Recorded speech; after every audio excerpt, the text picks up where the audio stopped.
नमस्कार मित्रांनो. आज आपण एका अतिशय भन्नाट आणि आपल्या रोजच्या जगण्याशी जोडलेल्या विषयावर चर्चा करणार आहोत. इयत्ता 10वीच्या इतिहासातील प्रसार माध्यमे आणि इतिहास या 5व्या प्रकरणाची आज आपण अगदी सोप्या भाषेत सफर करणार आहोत. आता जरा विचार करा, आजच्या जगात स्मार्टफोन, टीव्ही, यूट्यूब किंवा ताज्या बातम्यांशिवाय आपण राहू शकतो का? अजिबात नाही. पण तुम्हाला कधी असा प्रश्न पडलाय का की प्रसार माध्यमे नेमकी कधी आणि कशी सुरू झाली, किंवा आपला इतिहास जतन करण्यात त्यांचा काय वाटा आहे? आजच्या या सत्रात आपण याच प्रश्नांची उत्तरं शोधणार आहोत. चला तर मग सुरू करूया. तर आज आपण काय काय बघणार आहोत? आपली रूपरेषा अगदी स्पष्ट आहे. 1 म्हणजे प्रसार माध्यमे म्हणजे नक्की काय.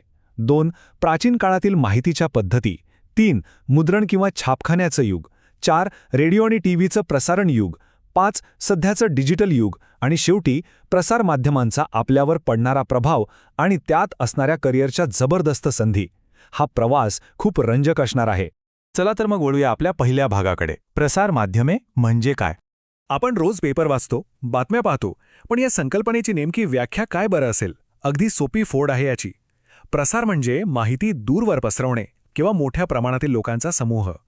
आणि माध्यम म्हणजे ती माहिती पोचवण्याचं साधन. थोडक्यात सांगायचं तर मोठ्या प्रमाणावरील लोकांपर्यंत एकाच वेळी माहिती पोचवणाऱ्या साधनांना प्रसार माध्यम म्हणतात. हे लक्षात ठेवणं अगदी सोपं आहे, नाही का? आणि इथे एक अत्यंत महत्त्वाचा मुद्दा येतो, जो तुम्ही कायम लक्षात ठेवायला हवा. प्रसार माध्यमे म्हणजे फक्त बातम्यांचा रतीब घालणं नव्हे, तर योग्य माहिती देणे, समाजाशी संवाद साधणे आणि सगळ्यात महत्त्वाचं म्हणजे जनजागृती करणे. हे 3ही घटक एकत्र आले की खऱ्या अर्थाने एक परिपूर्ण प्रसार माध्यम तयार होतं.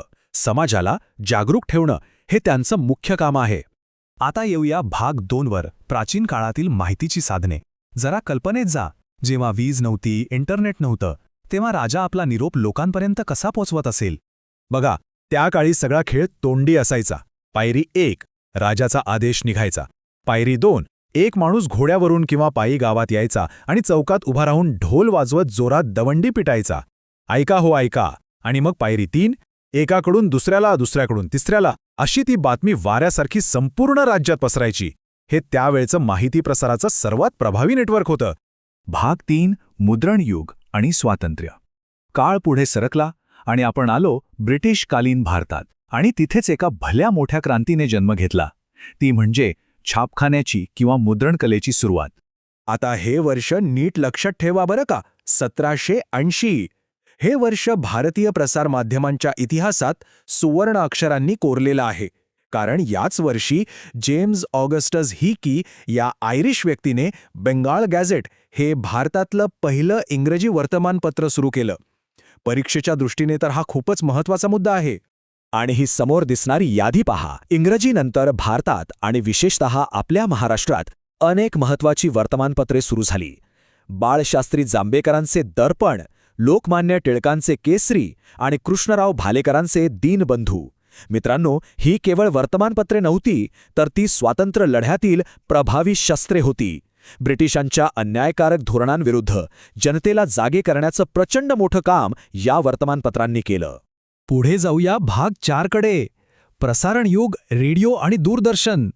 वर्तमानपत्रांनंतर तंत्रज्ञानाने आणखी एक भन्नाट झेप घेतली आणि आपण प्रवेश केला अशा युगात जिथे आवाज आणि हलती चित्रे होती. या माध्यमांचा वेग खरोखरच थक्क करणारा होता. सुरुवातीला 1924 मध्ये इंडियन ब्रॉडकास्टिंग कंपनी नावाने भारतातील पहिलं खाजगी रेडिओ केंद्र सुरू झालं. पुढे 1936 मध्ये त्याचं नाव बदलून ऑल इंडिया रेडिओ म्हणजेच आकाशवाणी ठेवण्यात आलं. आणि मग 1959 मध्ये भारतात दूरदर्शनची एंट्री झाली. या दूरदर्शनने तर अक्षरशः घराघरात मनोरंजनाचं आणि माहितीचं एक नवीन जगच उघडलं. आता इथे रेडिओ आणि दूरदर्शनमधला एक साधा पण महत्त्वाचा फरक समजून घ्या. रेडिओ हे श्राव्य माध्यम आहे. श्राव्य म्हणजे काय? तर जे आपण फक्त ऐकू शकतो. आजही गाण्यांसाठी आणि शेतीच्या माहितीसाठी रेडिओ खूप लोकप्रिय आहे. पण दूरदर्शन हे दृकश्राव्य माध्यम आहे. म्हणजे आपण तिथे पाहू पण शकतो आणि ऐकू पण शकतो. यामुळे शिक्षण आणि मनोरंजन दोन्ही खूप जास्त जिवंत वाटायला लागलं. भाग 5 डिजिटल युग आणि इंटरनेट. आता आपण इतिहासातून थेट आजच्या आपल्या जगात आलो आहोत. आजचं जग जिथे मोबाईल, कॉम्प्युटर आणि सोशल मीडियाशिवाय पानाचं पान हलत नाही. हेच आहे आपलं डिजिटल युग. या इंटरनेटने तर अक्षरशः जादूच केली आहे ना. पूर्वी एखाद्या बातमीसाठी दुसऱ्या दिवसाच्या पेपरची वाट पाहावी लागायची. आज काय होतं? एका क्लिकवर जगभरातल्या बातम्या आपल्या हातात असतात. ऑनलाईन शिक्षण, जगात कुठेही बसून कोणताही व्हिडिओ बघणं आणि कोणत्याही घटनेचे लाईव्ह अपडेट्स, हे सगळं इंटरनेटमुळे आपल्या बोटांच्या टोकावर आलं आहे. पण थांबा, इथे थोडं गांभीर्याने विचार करण्याची गरज आहे. माहितीचा वेग वाढला आहे खरं, पण त्याचसोबतच खोट्या बातम्या किंवा ज्याला आपण फेक न्यूज म्हणतो त्या पसरण्याचा धोकाही भयंकर वाढला आहे. त्यामुळे व्हॉट्सअप किंवा फेसबुकवर येणाऱ्या प्रत्येक गोष्टीवर डोळे झाकून विश्वास ठेवू नका. ती माहिती खरी आहे का याचा फॅक्ट चेक करा. माहितीचं चिकित्सक आकलन करणं हा आजच्या काळातील सर्वात महत्त्वाचा धडा आहे. चला, आता आपण शेवटच्या टप्प्याकडे आलो आहोत. भाग 6, प्रसारमाध्यमांचा प्रभाव आणि करिअरचे मार्ग. आपण हा एवढा सगळा इतिहास पाहिला, पण त्याचा आजच्या आपल्या जगाशी काय संबंध आहे? आणि सर्वात महत्त्वाचं म्हणजे यात तुमच्यासाठी काय संधी आहेत ते बघूया. समाजाला सुदृढ ठेवण्यासाठी प्रसारमाध्यमे एखाद्या आधारस्तंभासारखी काम करतात. ती फक्त माहिती आणि शिक्षणच देत नाहीत, तर आपलं रोजचं मनोरंजनही करतात. आणि यातली सर्वात मोठी गोष्ट म्हणजे ती जनमत तयार करतात आणि सरकारवर योग्य तो वचक ठेवून आपली लोकशाही खऱ्या अर्थाने मजबूत करतात. आणि याच प्रचंड वेगाने वाढणाऱ्या क्षेत्रामुळे करिअरच्या अनेक नव्या आणि रोमांचक संधी निर्माण झाल्या आहेत.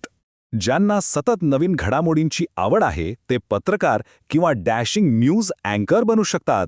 ज्यांना तंत्रज्ञानाची आवड आहे ते video editor, social media manager किंवा भन्नाट छायाचित्रकार बनू शकतात. आणि हो, स्वतःचं चॅनल काढून तुम्ही यशस्वी यूट्यूबर सुद्धा होऊ शकता. संधीत संधी आहेत. राजाच्या दवंडीपासून सुरू झालेला हा प्रवास आज आपल्या हातातील छोट्याशा स्मार्टफोनपर्यंत येऊन पोहोचला आहे. खरोखरच थक्क करणारा हा प्रवास आहे. आपण पाहिलं की जशी माणसाची गरज बदलली तशी माध्यमेही बदलत गेली. पण आता हे सत्र संपवण्यापूर्वी मी तुम्हाला एक प्रश्न विचारणार आहे. इंटरनेट आणि सोशल मीडियाच्या या डिजिटल युगाच्या पलीकडे भविष्यात जनसंपर्काचं आणि माहितीचं पुढचं मोठं माध्यम कोणतं असेल बरं? व्हर्च्युअल रियालिटी असेल की आणखी काही भन्नाट तंत्रज्ञान? यावर नक्की विचार करा. आजच्या या माहितीपूर्ण आणि रंजक सत्रात सहभागी झाल्याबद्दल तुम्हा सर्वांचे मनपूर्वक आभार.